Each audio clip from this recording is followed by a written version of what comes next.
You're watching The Sports Objective, the podcast for Pirates.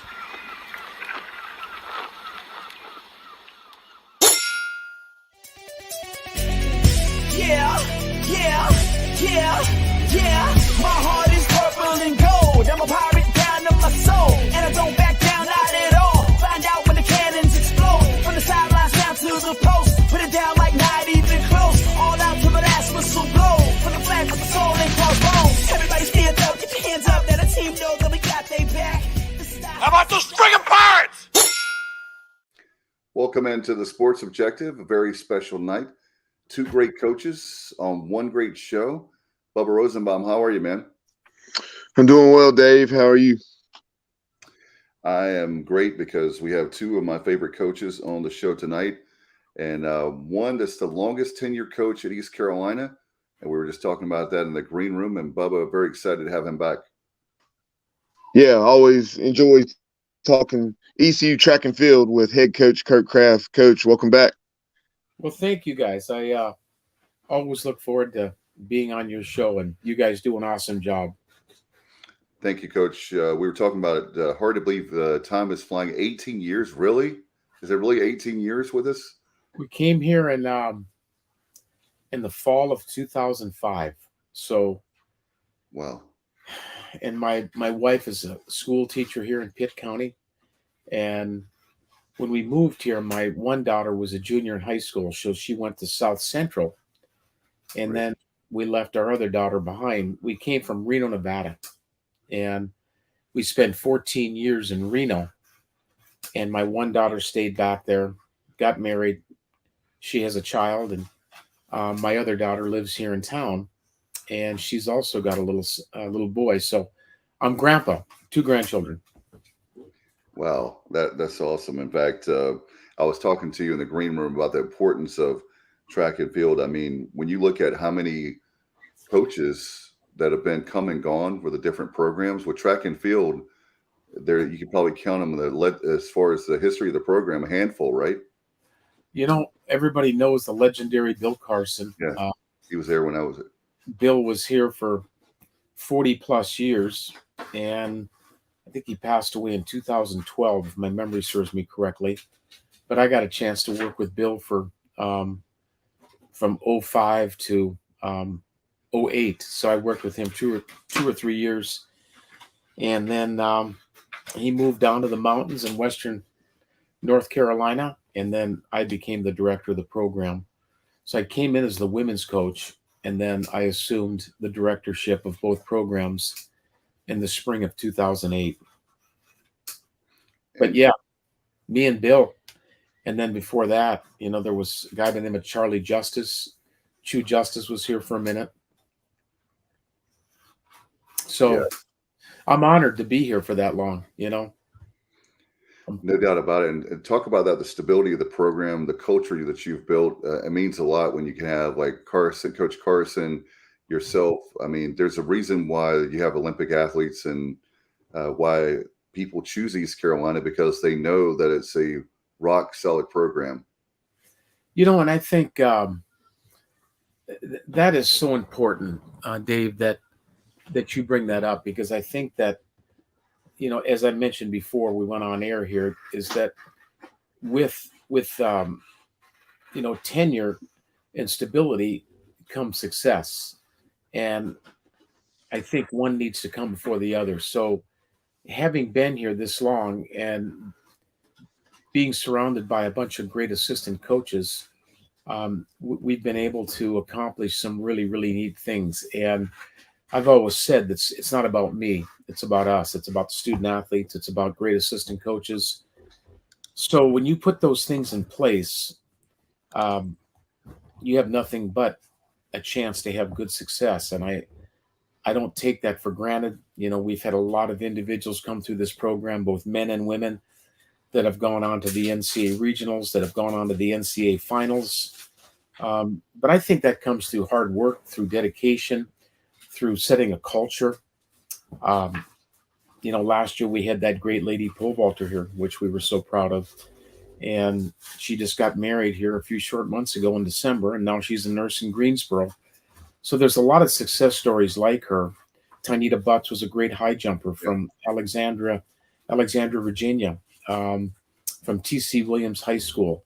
We've had a number of great male throwers that have come through here. In fact, Eric Frazier is one that comes to mind. He just got inducted into the ECU Hall of Fame this past fall with that class. So there's a lot of people that have come through here that I've been a part of, but it's all about recruiting. If you're not bringing the kids in and you're not making an impression on the families and the young men and the young women, none of this can happen. So the parents have to trust you. Talk about that recruiting. I know that we can talk about some of the recruits, but that have committed. But talk about. I know you're talking about building relationships, but talk about the importance of recruiting. And is that a fun part of the job for you? That's one of them. There's a lot of fun things that we do as coaches. There's some stressful things. There's some headaches that go along the way, but I think that when you bring these student athletes in and when you're talking to them over the phone and you're talking to them by Zoom, that's one thing that's changed dramatically since COVID hit, is we do a lot of recruiting like we're doing here over Zoom phone calls, over the website. And it saves us from going out into high schools and saves us from going out into the homes. And we really didn't know a whole lot about this until COVID hit. So I think when you bring these families in, you only get one chance to make an impression upon them. So I think you have to make an impression on these families and on these kids, because these families know what they're looking for and these student athletes know what they're looking for. So when they come to East Carolina, we've been fortunate that we've got a beautiful community here. We've got beautiful facilities. This community is purple and gold. You come in here and it's like a hidden gem. I can't count how many times I've heard previous athletic directors and previous coaches come before me that have said, boy, if you could only get them out here, if you could only get them on campus, if you could only get them to see Greenville or only get them to see the campus. And that is so true. And then once they get here, the parents and the kids go, it's not, no disrespect, but it'll go along the lines of something like this. Oh, I didn't know you had this. Or, man, I didn't realize Greenville looked like this. Or I didn't realize you had a beautiful football stadium like this or baseball complex. So you got to do a sales job to get them out here. And another thing, guys, we have to understand that we're in Eastern North Carolina. So when you're recruiting somebody from the central part of the state or the western part of the state, you have to go by practically every school along 40 or 85 or 77 to get here. You're going by Duke, you're going by Carolina, you're going by State, you're going by High Point, Charlotte, Davidson, Western. I mean, just keep going until you get out here. So you have to bypass a lot of schools. And the kids on the other side of the state, they feel like this is on the other side of the world. When they're coming from Charlotte, which is a short 4-hour drive, they feel like that this is just on the other side of the country. It's kind of funny. I hadn't thought about that, that very fact. When if you're talking about recruiting and with all the schools in North Carolina, of course, our population is exploding, as you know, Coach, and which means that's even more competition as far as you're talking about schools with different schools that have moved up to Division I, and we could go on and on. But I hadn't thought about that for going west to east. People don't realize it's funny when they think North Carolina is a small state. That's because they're driving north to south on 95. They're not going to make a interstate. They're trying to make it as fast as they can in the smallest part of the state to get from one state to the other. They don't realize that, man, from Murphy to Manteo is a good haul. Well, in North Carolina, correct me if I'm wrong, I think we're the 9th largest state in the union right now. Our population is correct, somewhere between 11 and 12 million. We're over 11 million, I think. And all you have to do is look at our electoral college and how many representatives we have. So it's a big state. And the reason I say that is I think we have over 50 universities here, 21 of them being Division I. So there's a lot of choices here between private and public. No doubt, but when, like you said, once they come to East Carolina and they see Greenville, I mean, Bubba, you can attest. I'm gonna pitch it to Bubba now. You can attest, Bubba. He's been a Pirate all his life. I was 13 when I became a Pirate. I think it's pretty much the same age that Kyle, one of the other co-hosts, as well. We have a different story. Bubba was born into being a Pirate, and we're a late bloomer, a teenager when we became a Pirate. Yeah, Coach Dave referenced, obviously selling the program, and once you get them to campus, it sells itself. So before we talk about the here and now, the Pirates that are already a part of the program, and what you guys have had going on this spring, and maybe even back in, returning athletes from a year ago. If you would talk about some of the incoming class for next year, because I know Carmelo Martin, he's one that immediately caught my eye in high school. Certainly didn't have any time anywhere close to this. I just ran track just to get myself in shape for football, but I do keep an eye on the sprinters, just since that's something I had done in the past. And Carmelo Martin running a 10.5, 100 meters, definitely caught my eye. And I think he had one of the top 60 meters in the United States. Well, first of all, that we'll talk about, some of the current kids that are on our team. We've got two genders, obviously. And when you're working with a big team like ours, you've got men, you've got women. So you got to divide your time up between those two programs. But we, first and foremost, Bubba, we recruit North Carolina kids. I think we have to keep that in mind, that you got to remember the hand that feeds you. So we concentrate on our state.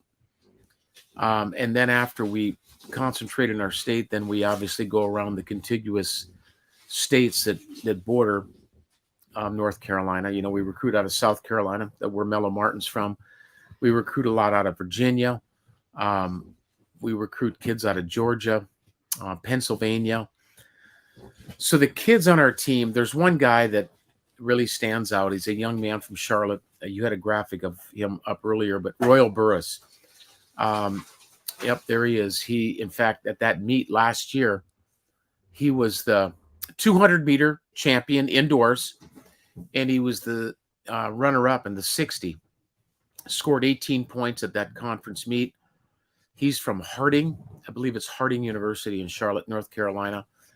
So he is a senior, a COVID senior.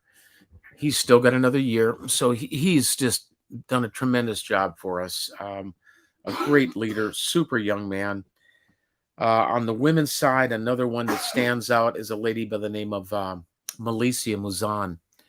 And she's a sprinter from Heritage High School, the same high school that Jaden Gardner came from. She has done a tremendous job.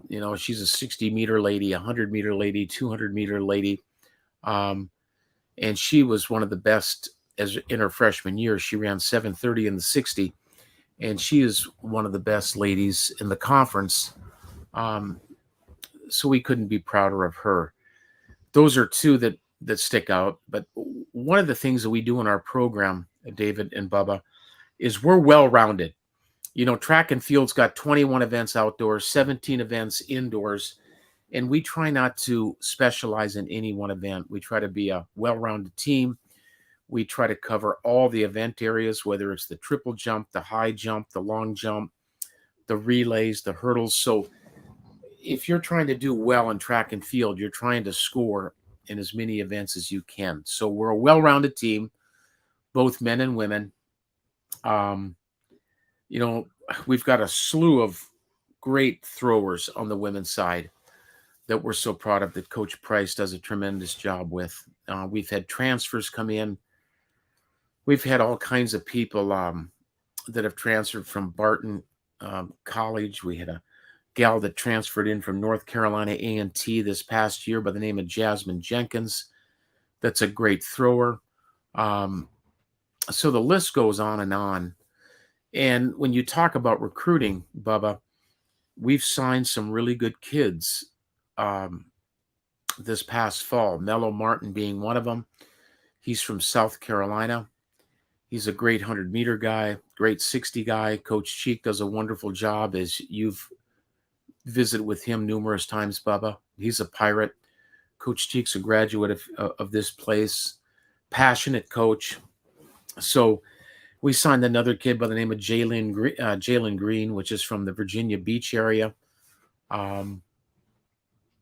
We've signed some really good distance runners across the board. So we're excited about everything that we're doing here right now. But it takes a village, man. You just can't do this with one or two people.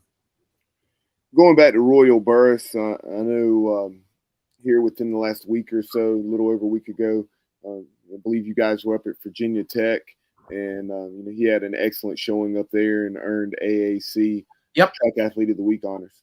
Yep, that's a great honor.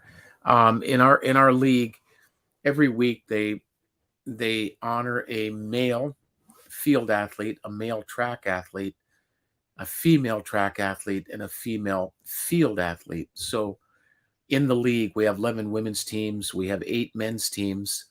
And it's a really good league, by the way, as you guys know. It's a really good league, with Cincinnati and Houston and UCF and Wichita State and Temple and it's up and down the line. So to be named the male track athlete of the week amongst all those schools and amongst all those athletes was a neat honor. And I believe he has gotten that in the past, at least once, maybe twice. So we were really proud of that accomplishment. One of our viewers, Johnny Robertson, says, "Good evening, Coach Kraft." He notices that Carmelo Martin ran a 6.7660 last month, and he seems to be improving rapidly, over the last season. If you would, you already touched on Carmelo a little bit, but tell us a little more about him. Well, when we brought him in for a visit, he fell in love with the place. Coach Cheek had recruited him, obviously, over the phone. And then he gets here. We set him up with a host. And the host and the kids did a great job with him. And he loved the facility. He really enjoyed our philosophy and what we had to offer. And as I was telling David earlier, this recruiting thing, Bubba, is all about relationships. So when he came in here, he felt really confident about how we were going to take care of him. And, this isn't always about Power 5 schools. It's not always about the fanciest facilities. It's not always about, this NIL thing where can I get the most money? When it comes down to it, I really still believe the most important thing is the relationship between the coach and the athlete. And I felt like that he saw that, and it was very evident. So there were other things more important to Mello Martin than just some of the things that we had mentioned. He was looking above and beyond the facilities. He was looking above and beyond the conference that the school was in. He was looking above and beyond a lot of those things. But I think the number one reason he ended up choosing here was because of the kids that were on the team and our coaching philosophy. And Coach, you make a great point about that. Kids are very smart today. They know about a lot of things. When a lot of us kids back in the day, it'd be like blind luck. We would just pick it because the Peach Bowl, I had a lot of friends that picked East Carolina because we won the Peach Bowl in 91, and they were a year or two younger than I was. And so they picked it because we won a lot of football games, a lot of different reasons why, or probably shouldn't mention, but the party school, or there's just different reasons why they picked it. But you make a great point, because I tell my son and daughter all the time, I want them to be a Pirate, but I want them to be happy. I want them to make the choice that when in 8 and 9 years, when they're going to be at that age to pick a college, it'll not be because of dad, because I went there and my sister went to East Carolina, but it'll be because they really want to go to East Carolina. Correct. So, Coach, talk about the events coming up. I know that You guys are just like year after year, you're always very good. But talk about what you have coming up and maybe some the home meets where we can come out there and support you. We have a cross country season, obviously, that's in the fall. That's our fall sport, both men and women. I think what people need to understand is that we're two genders. We're 6 sports. We got 3 on the women's side, 3 on the men's side. So you have cross country women, you have indoor women, and you have outdoor women. And the same way with the men. You have cross country men, indoor men, and outdoor men. So we're 6. ECU has 18 sports. We're 6 of the 18. We're like 33% of the sports in the whole entire department. And the reason I say that is because that's an important thing. We're representing with numbers. We're representing with gender. So we have an indoor season, and that just flew by, and we've got 1 meet remaining. We leave for Birmingham, Alabama, a week from yesterday. In fact, we bused over there. We got 2 buses, and that is the American Athletic Conference Indoor Track and Field Championship. So we have an indoor championship, which culminates a week from tonight. We'll be finishing up our team meeting. And then the meet is on Friday, Saturday. So once we conclude that, then we go on into the outdoor season. And we get to play under the sun. Right now we're inside a building. And one thing about our sport is it's kind of unique. Indoors, you run with a 200-meter track. Outdoors is a 400-meter track. So indoors, you run twice around to get 400, and outdoors, you run once around to get 400 meters. So 2 completely different animals. What do you have with indoor? There's no wind. There's no rain. There's no sleet. There's no hail. There's no snow. So the conditions are consistent. There's no wind to your back. There's no wind to your face. So indoor is run on a banked track, like a racetrack. And then you get into outdoor, and now you've got all these conditions: wind to the side, wind to your face, wind to your back, raining, cold. So the reason I tell you those things is because you have to be ready for those elements. No different than what you have to be prepared for in lacrosse or soccer or even baseball and softball. So it's not perfect conditions once you get into the outdoor season. Now, with our sport, our kids would like it ideal every time they run. They want it 79.5 with a 2-mile-an-hour wind out of the north. So that's how we look. It's got to be perfect. And we try to teach them that it's not always going to be perfect. So you have to be able to perform under all conditions. So our indoor season will be wrapped up in a short week. And thank you for helping me out, because I'm trying to learn more and more. I know a little bit about track and field. And I did not know, by the way, Coach, I've known Bubba for almost 5 years. We've been doing the show, that he ran track and field. I didn't know that. So until we've talked a lot about football, but I didn't know about that. So you always learn something. So I learned something finally at 9:30 at night, but or 9:15 or whenever it was. But I did want to ask, on a sad note, your thoughts about Jeff Charles. I know that you've been here a long time with the university. It's really hard, and I love the fact I told you that in the what's great. And Bubba, I know, introduced me to you at the baseball game a couple of years ago, and I knew of you, and we had you on before. But I see you at basketball, baseball, all these different events, and you've been here a long time. And Jeff, of course, 35 years. I just want to get your thoughts on him, and what a great guy. We miss him a lot. Yeah. It's like, well, first of all, I've known Jeff for, I'm completing my 18th year here. So I've known Jeff for 18 years, and I knew him pretty well, and obviously not as well as maybe like Carlester Kumpler would, or Cy Seymour would, or, Marty Fuhr, or those guys. But I knew him very well. And how I got to know him was he had me on, I think it was called The Morning Drive, on Pirate Radio. He had that morning show, and then I think he had an evening show too, I believe, in the evening. Yep. So he had me on numerous times over the years. He was always so cordial. and always so supportive of our program. It's kind of like one of those 911 moments, if you will. Everybody kind of knew where they were at that day. Right. Well, in the world that we live in here in Eastern North Carolina, and the world that we live in the Pirate Nation, you could kind of dumb it down to that on obviously a much smaller scale. But I knew exactly where I was at. I was at Virginia Beach in my hotel room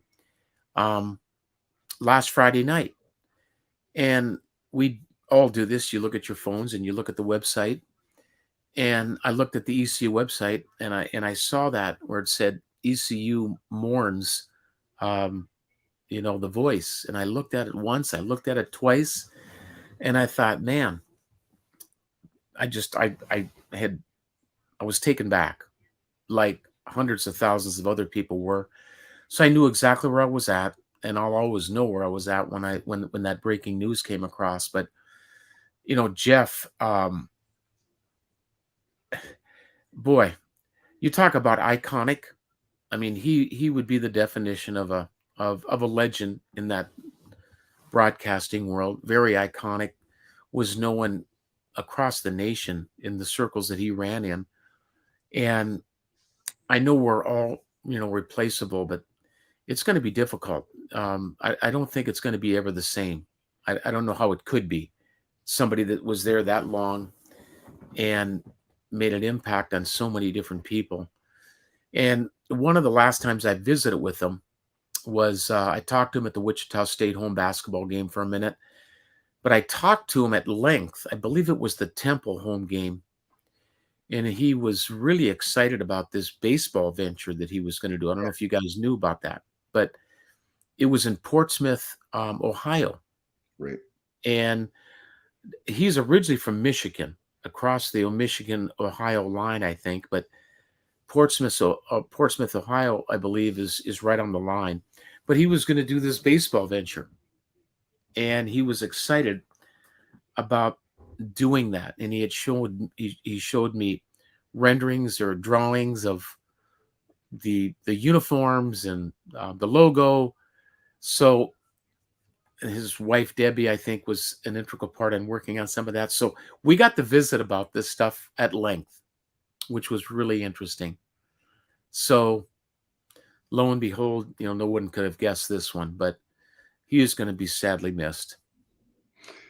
Yes, he is. And certainly you made a great point of, 30, I was 15 when he started. I'm not anywhere close to 15 now. The broadcast industry has changed so much that maybe there's going to be a few examples of people across the nation that are like a voice who stay at one school for a long period of time. But I just don't think that, maybe I'm wrong, anything's possible.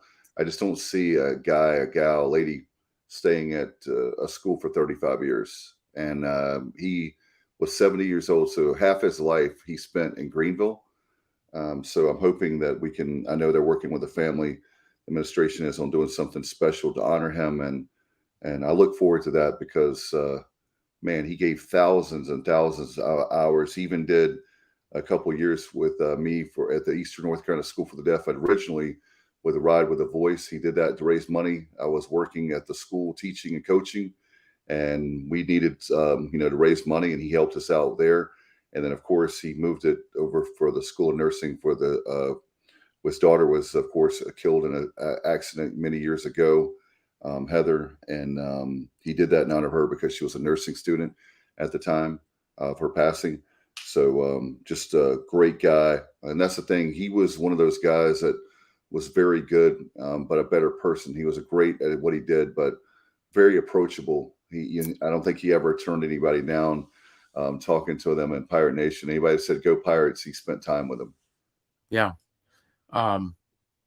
He was a true professional from all sense. And he, when he was locked in, as Cy Seymour has said many times, he was as good as anybody out there. And, legendary. So yeah, we'll be sadly missed, and we'll all have to keep him and his family in our thoughts and prayers. No doubt about it. Coach, I wanted to ask you as far as I saw last summer, my son actually went to the Cliff Godwin baseball camp, so I had a chance to look at the track. I know they use it a little bit, but while I was out there, I haven't talked to you since obviously that time. But I wanted to ask you: is there anything that your program needs that maybe Pirate Nation we can help you out? Are there like some things that any kind of equipment or things like that we can help you out? Well, I appreciate you asking that. That's always a topic between coaches and administrators and facility people that what can you do to enhance your facilities. And Cliff Godwin is a prime example of that. He's done a great job of raising money for his facilities and his program, and he's got tremendous backing from a lot of different people. And you've seen how things have changed there, whether it's down the left field line, down the right field line, the scoreboard, seating. They've got another big plan right now to do something down the third base line. But to answer your question, we've got a beautiful facility. I think that one of our goals someday, David, would be is to host a conference championship. And one thing you need there obviously is you need bleachers, you need lights, and that's something that we've discussed over the years in the past. Those are big ticket items, obviously, but you never know who's listening and who's willing to do what. But we've got a great facility, we've got a good footprint, we've got a great foundation. So to add to that, whether it be lights, whether it be bleachers, whether it be scoreboard, whether it be a timing system, some of those items are big ticket items, and some of them are medium, ticket items, and some of them are, smaller ticket items, such as hurdles and blocks and standards. And we're really in an expensive sport. We've got a lot of gadgets, from pole vault pits to high jump pits to shot puts to hammers to discuses to javelins. There's a lot of artillery. So there's a lot of things that go into to what we do. I always tell people that we're an organized 3-ring circus. We're like a buffet line. When you go to a buffet line, which we've all been to, you've got a lot to choose from. And so that's track and field. Do you want to watch the long jump? Do you want to wander over to the high jump? Do you want to wander over to the hurdle race? You can really get lost in the shuffle. You got to really, really keep your head on swivel, literally. So, but it's exciting. Long days, but exciting things to watch. So, yeah, we could use help with any of those above items that I just mentioned. Because I mentioned told people with the Pirates Unite campaign, I'm really happy with the success so far, but I'm Yep. hoping we can add like a sport like yours that, in other words, the 60 million is a very ambitious campaign, but we can't stop there. We're going to have to add to, like with you guys, there's those things. I'm glad you brought those up tonight because I had never thought about that. So that's one of the reasons why we want to have you on, is to get awareness for the fans in Pirate Nation that, how we are, I don't know if you know this or not. I know you do. I'm just being sarcastic, but how rabid a fan base we are. If it's Tiddlywinks, we're going to support our school. So however, they shouldn't even let me in the school. That's a whole nother show, but they did. And I graduated. And so because of that, I'm very passionate, even more so about my school. The fact that they gave me an opportunity, a chance of a lifetime to come to a great school in Greenville. So, Well, I look over your shoulder there, David, and that view we're looking at, is we're looking at the left field line.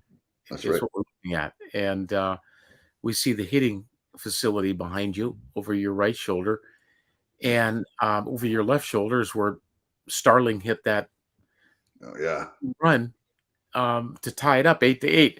The reason I bring that up is because I'm a big baseball fan and I support Godwin, and what an atmosphere there last year. I mean, just the last one of those that I attended was South Carolina when Uh, Billy Godwin was here, and yeah. we had beat South Carolina and went to the Chapel Hill Super Regional, but that was electric. That was loud. Very loud. I mean, deafening. And I mean, loud. I was in the jungle with my wife and my family, and we were literally, over your shoulders there, 7, 8, 9 deep with lawn chairs. Yeah. And that went the whole perimeter from right field to left. And the reason I bring that up is because when stuff like that happens, it brings a community get together. It brings a state together. There was a lot of engagement across the nation with that type of stuff, with Twitter and Instagram, and it was on ESPN, ESPN Plus. So it puts you on the map. That's a lot of free advertising, for the school. And so that's a credit to Coach Godwin and the baseball program. Definitely is. And since you brought up the atmosphere at the regional as well as the super regional against the Texas Longhorns, I had a high school baseball coach from the Winston-Salem area who was standing by me on the concourse.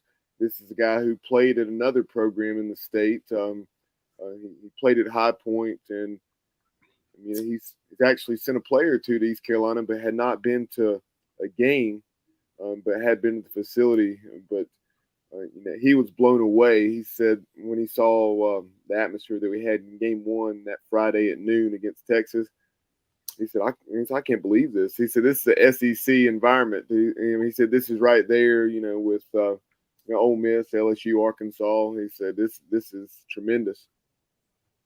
Yeah, it's, I've been to the both, well, that was my first super regional that we've hosted, obviously, in Greenville. There was one that was hosted in Kinston a number of years back. And obviously we've hosted numerous regionals, but that atmosphere was just unbelievable. And then to be there Sunday night until, I don't know, it was 1 a.m. I mean, I stayed the whole time. It was late, and the people were still into it. Yeah. Even when the score was 9-1 or whatever it was at one point, they were still chanting purple and gold. Yeah, it's going to be great. In fact, I don't know if you know, Coach, but they actually sold 2,700 season tickets, a new record for these 5,000. So great. Yeah, my wife had told me that they were sold out, and she's on social media. But again, that's they've got a great thing going there. I mean, going back to the Pirates Unite Capital campaign, obviously a big part of that is the IPF, the indoor practice facility.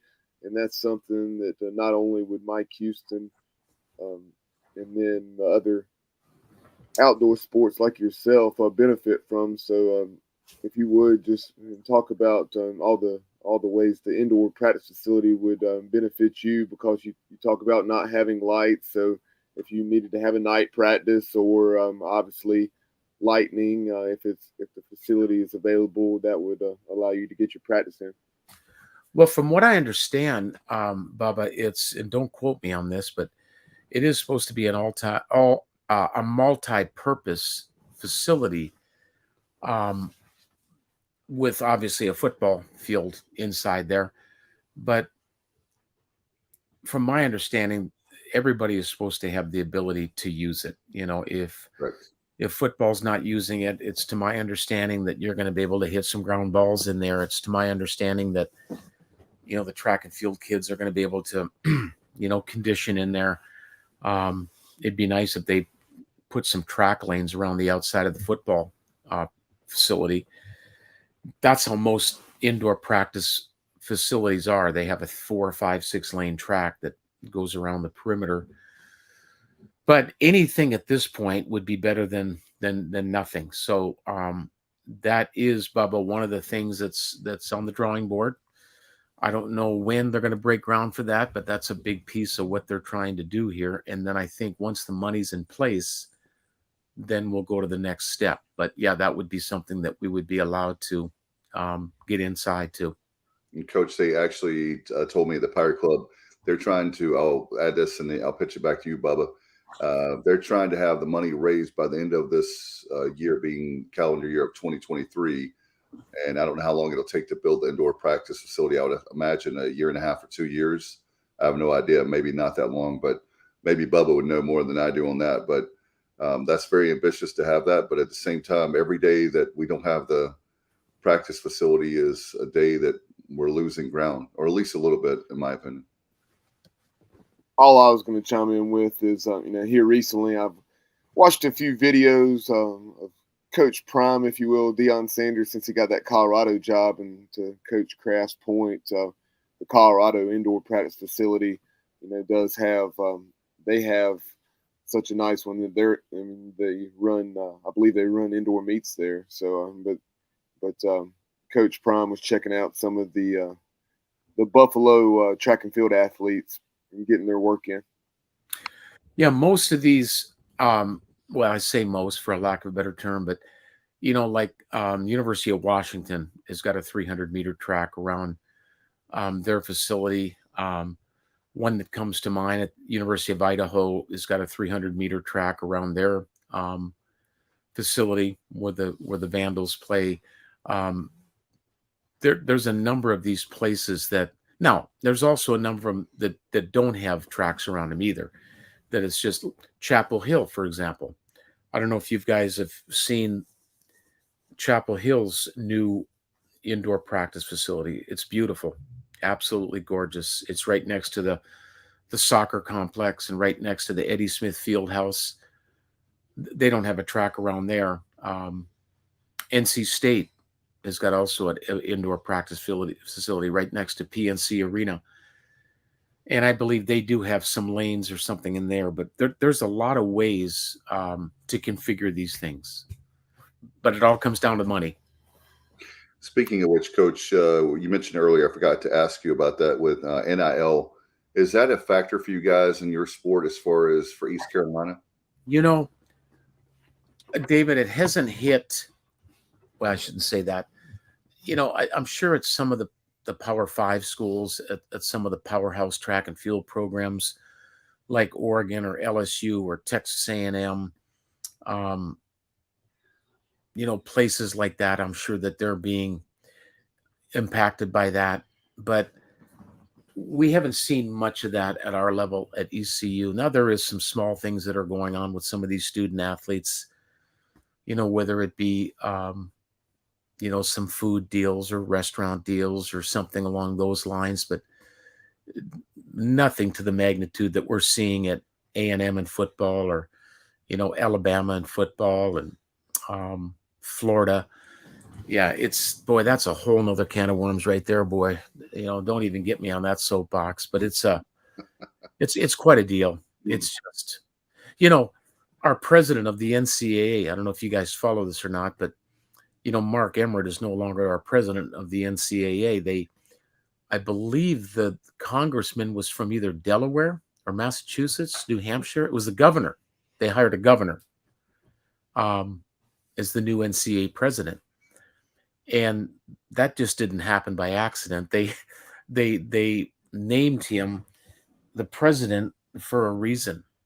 And the reason is you need to be in Congress lobbying for things. That's where this position is. They need to have somebody in Congress to try to slow things down, speed things up, whichever way you want to go. But, the cattle are out of the barn right now and the chickens are out of the coop. And it's pretty interesting. In fact, they filed the NCAA. Bubba helped me out. We had in our group text today of Pirate fans, you would know, Coach.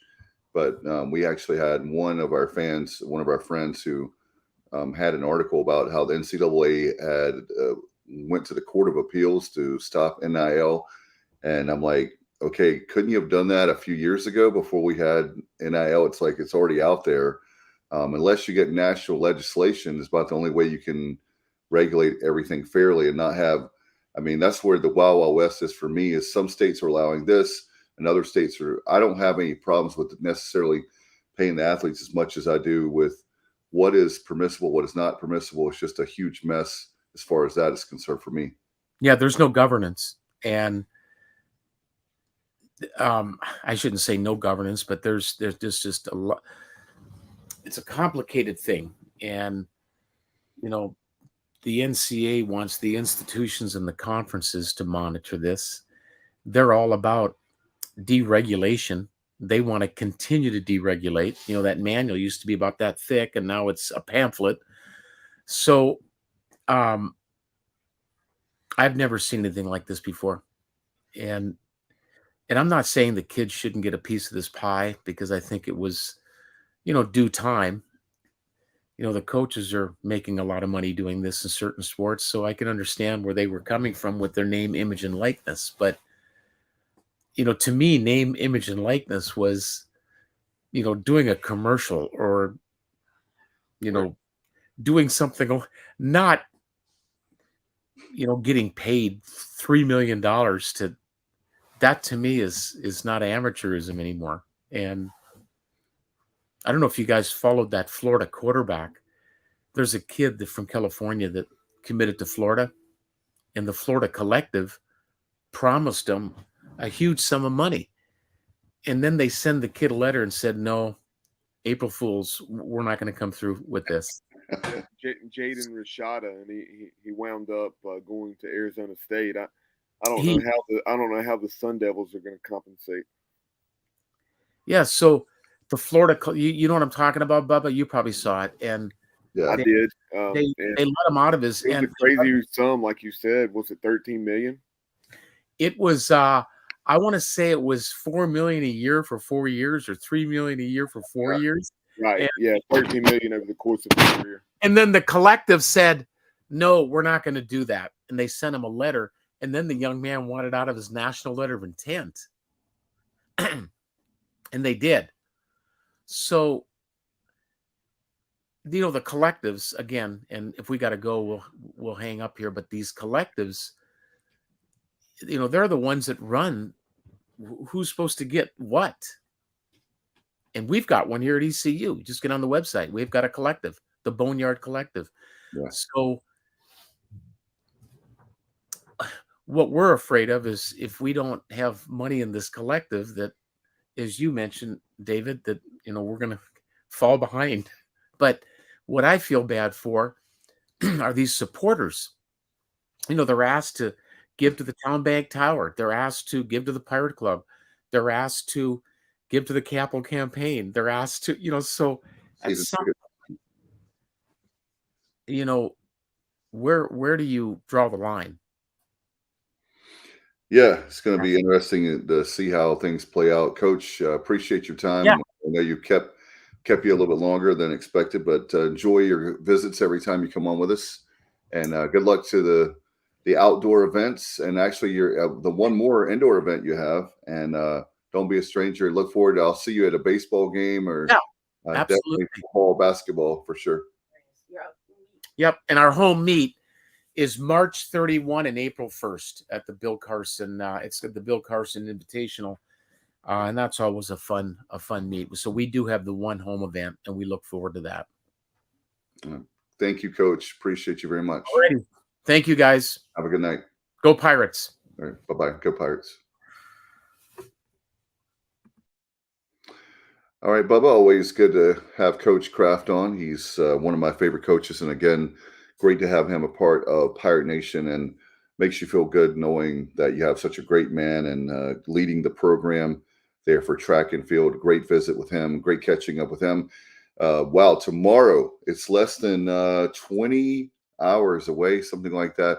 I can't do the math off the top of my head at this hour, but Pirate baseball. And by the way, if you're just joining us or you didn't know, the game has moved from 4 o'clock to 6 o'clock because of the rain coming in. So we look forward to the 6 o'clock start, as we have Carter Spivey joining us. He'll be taking the mound and taking the ball, if you will, tomorrow night to kick off the 2023 baseball season. I can't believe it's finally here, Bubba. It's going to be so great. Yeah, always fired up about opening day. Very similar to opening day in football, in my opinion, just all the anticipation and the excitement to get out and tailgate. So I think that's kind of the parallel there. And you talk about Carter Spivey, what a year he had a season ago. This year, he's moving from the variety of roles that he saw in 2022 to hopefully a consistent Friday night starter I think that will go well. We shall see. And Coach Godwin said he's performed very well in the fall and throughout the scrimmages this spring. And there's no reason to think that he won't continue to have an awful lot of success. The 2022 AAC Pitcher of the Year. And then on Saturday, you're going to have in Game 2, Trey Savage. Last year, the first part of the year, struggled to find the strike zone. This second half of the year really came on strong and was a key cog in us making the run we made all the way to Game 3 of a Super Regional. Started throwing strikes, only had a couple pitches, but he came in key situation after key situation and got out of bases loaded jams, first and third, one out, but jam after jam, and he would find a way to wiggle his way out of it and escape the jam without giving up any runs or minimizing the damage. And then on Sunday, Josh Groves, he's going to be the starter. And then behind the plate, obviously Ben Newton moved on. He exhausted his eligibility, but you have probably one of the better, as good a catching situation as anyone in the nation. I know Cliff was talking about it recently in an interview, and he just said, with Wilcoxon, and then also Ryan McChrystal. Ryan McChrystal, those two give you unbelievable options there. McChrystal is battling a little bit of a injury at this point. I believe it's a back injury, but that injury is not allowing him to probably see an awful lot of playing time this weekend. We shall see, but Wilcoxon will get the starting nod tomorrow. Obviously, at third, you have AMAC, who will be starting, Joey Barini, and then Jacob Starling in the middle, and Josh Moreland over at first base. Then in the outfield, you'll have JC in center, shifting over from right field where he spent last year after working last preseason at first base. He obviously came into his own at right field and unbelievable season at the plate.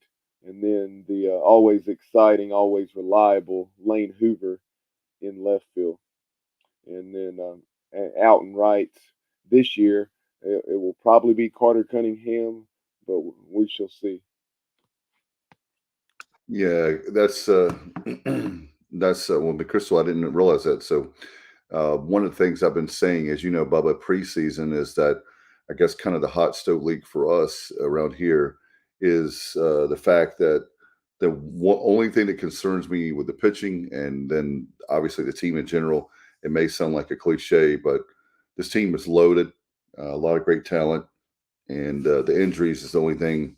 I think there was some coach alluded to that, not to get into that, but just things going behind on the scenes last year. But this year they're very hungry, they're very focused, and so that's something that remains to be seen how the season will play out. Obviously, but let's hope that the injuries are very, very few because I have a good feeling this is definitely the one thing I can say about Coach Godwin Knight and Palumbo, being he's the recruiting director, is they built basically a super regional program. Don't you think, Bubba? At least every year now. I'm sorry, you broke up there. I was saying, don't you think that the coaches have built a super regional program? I mean, with the talent they have, you're looking at least a regional, super regional every year based on, I'm talking about paper, not that it can happen or doesn't happen, but it just on paper, the talent is there to at least make a regional or super regional every year. Oh yeah, I mean, you just look at the results. Since 2018, we've been hosting regionals and then 3 consecutive super regionals. So that's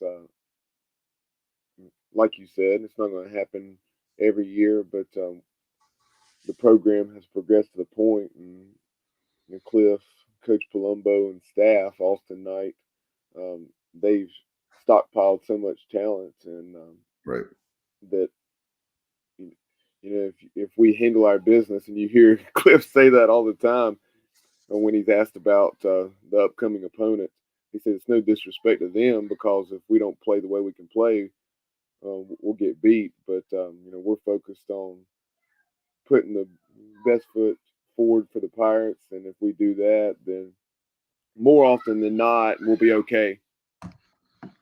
No doubt. And by the way, I saw today reading up, we were, full disclosure, Bubba worked really hard to try to get the head coach of George Washington on, so we'd be able to play it for you tonight for our preview. But I know they're very busy getting ready for the series with East Carolina. But my recollection reading this afternoon, knowing we're having the show tonight, is they had 23 wins last year. Is it 22 or 23 wins last year for the Colonials? So we'll see how it's going to play out. But I can tell you that last year with Bryant, when they were swept, that left a bad taste in the mouth of fans. But imagine the coaching staff and the players, how they felt. And Coach pretty much said it's a lot different this year inside that clubhouse, Bubba. Not to say anything can happen, but if they go out there and play, like you said, like they're supposed to, then you should see 2 out of 3 or a sweep this weekend.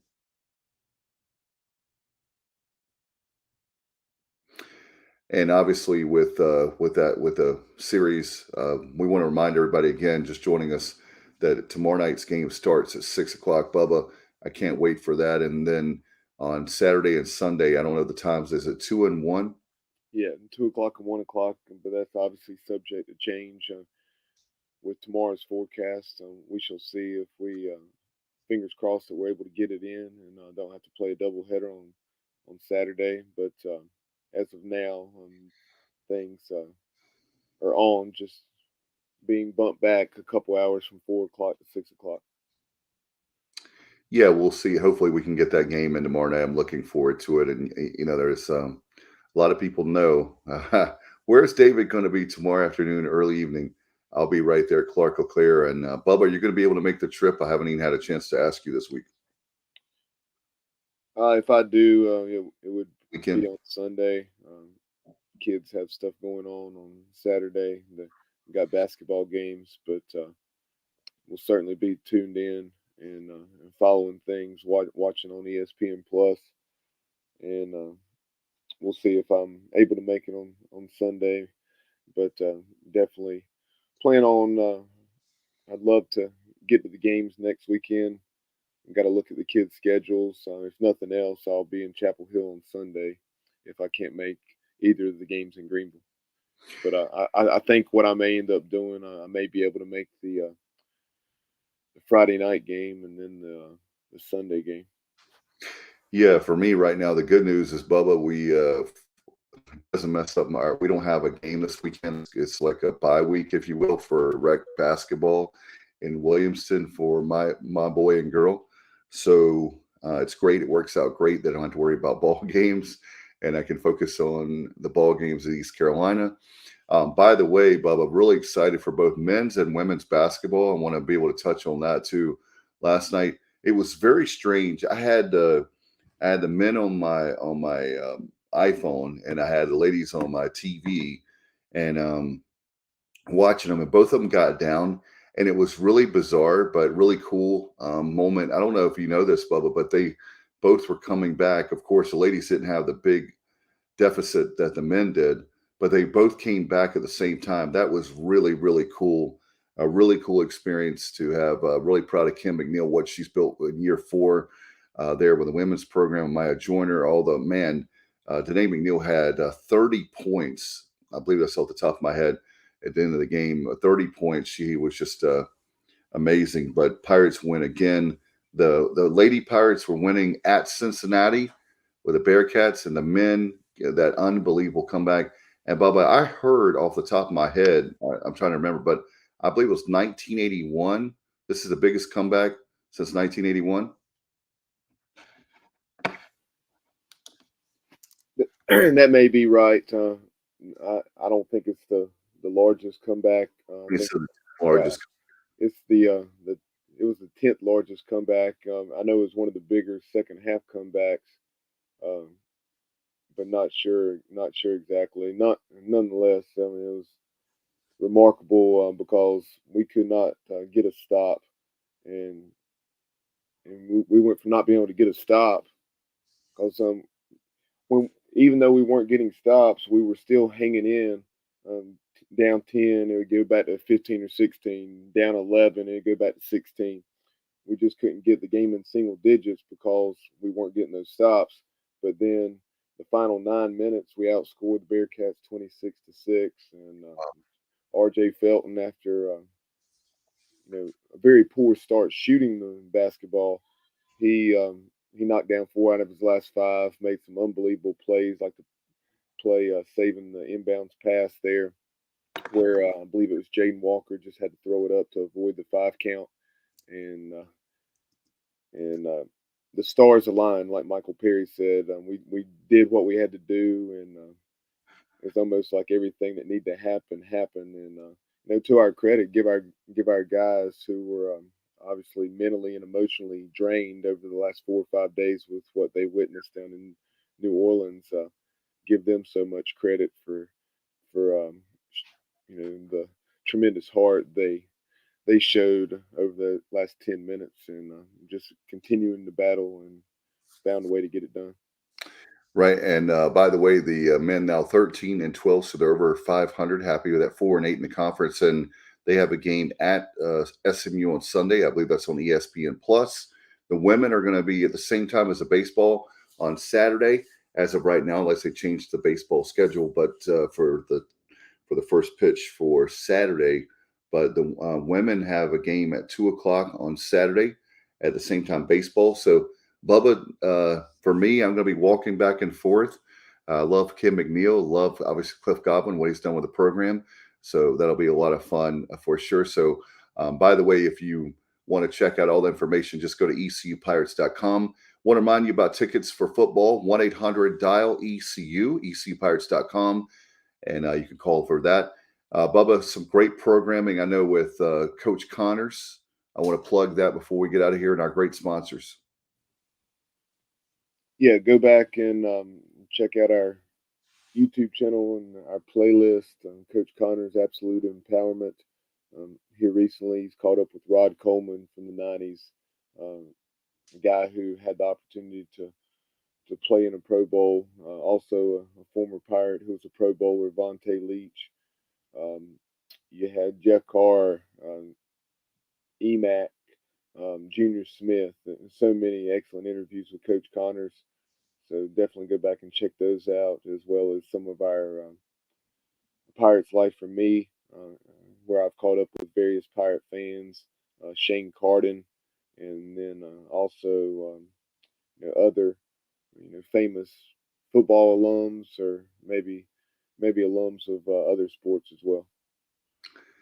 Great stuff there. By the way, Sunday night, Bubba, we have our 2023 inaugural, I guess, the premiere again of our season, what we call for baseball, and that is Extra Innings. That's our great show we do every Sunday night, and we'll have our first one right after GW, and that'll be great on Sunday night, and we'll keep fans with social media. We'll let you know the exact timing. As the moving parts, we have to get everybody together, and so that's going to be very exciting. Hard to believe, but we started Extra Innings in 2019.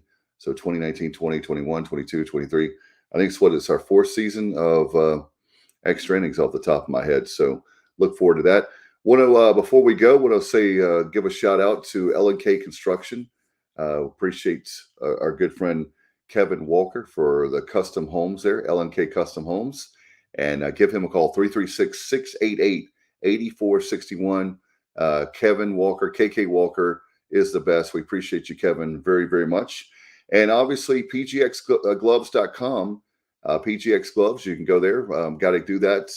I'm glad you reminded me of that at Bubba. Custom baseball gloves. We'll get those for my kids for baseball and softball this coming month. In March, I have to have those, so I'll do that. They have football gloves, swag apparel, so much more. And by the way, and the promo code, put ECU, and you get 25% off. Appreciate Mark Manakazi, a great Pirate legend, played third base under Mark Mazey. And we appreciate him very much for the support of the program. All right, Bubba, appreciate you very much, bud. We got to get out of here. Thanks to Coach Curt Kraft for his drop by visit with track and field. We appreciate him, the support of the program for several years now. We appreciate him very much. Bubba, do you have anything before we go? No, I look forward to an excellent opening weekend for Pirate baseball. Let's put up a broom and get the season started on the right foot before heading down to Bowie's Creek for a midweek. Yeah, the schedule, man, is one of the toughest in the nation. And again, just go to ecpirates.com if you want to check that out. But a lot of ACC, Campbell, then, of course, Clark LeClaire. At Clark LeClaire is the Keith LeClaire Classic in early March. So a lot of great baseball to be had coming up very soon, starting tomorrow night at 6. All right, thanks to Bubba Rosenbaum for producing, being behind the scenes, helping out with the show as well on air, and he does it all. Curt Kraft, the track and field coach. I'm Dave Richmond. Enjoy the rest of your Thursday evening and Friday. Good night, everybody, and go Pirates.